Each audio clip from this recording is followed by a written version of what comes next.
বড় সমালোচনা ও বিতর্কের মুখে পড়েছেন বলিউড নির্মাতা ও প্রযোজক করণ জোহর।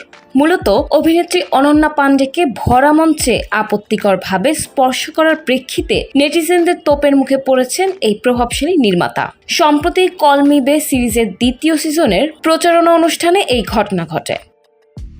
ভাইরাল হওয়া এক ভিডিওতে দেখা যায় অনন্যা পান্ডে যখন কথা বলছিলেন তখন করণ জোহর আচমকা তার শরীরের পেছনের অংশ স্পর্শ করেন। আকস্মিক এই ঘটনায় অনন্যা কিছুটা চমকে উঠলেও পরক্ষণেই হাসি মুখে পরিস্থিতি সামলে নেন এবং পাপ্পারাজিদের সামনে একসঙ্গে পোজ দেন। তবে ভিডিওটি ছড়িয়ে পড়ার পর নেটিজেনদের একটি বড় অংশ করণের এই আচরণকে অস্বস্তিকর ও অনভিপ্রেত বলে মন্তব্য করেছেন। করণের মতো একজন সিনিয়র ব্যক্তিত্বের কাছ থেকে এমন আচরণ কাম্য নয় বলে দাবি করেছেন অনেকে। এর আগেও সামাজিক মাধ্যমে অনন্যাকে করণের আপত্তিকর স্পর্শ নিয়ে আলোচনা হয়েছিল। অন্য একটি অনুষ্ঠানে অনন্যার কোমরে করণের হাত দেওয়া এবং অনন্যার তা সরিয়ে দেওয়ার চেষ্টা ক্যামেরায় ধরা পড়েছিল।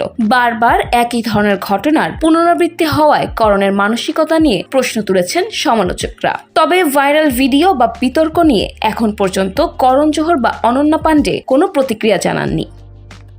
উল্লেখ্য, ওটিটি প্ল্যাটফর্ম আমাজন প্রাইম ভিডিওতে দারুণ সাড়া ফেলেছিল অনন্যা পান্ডের ওয়েব সিরিজ কল মি বে।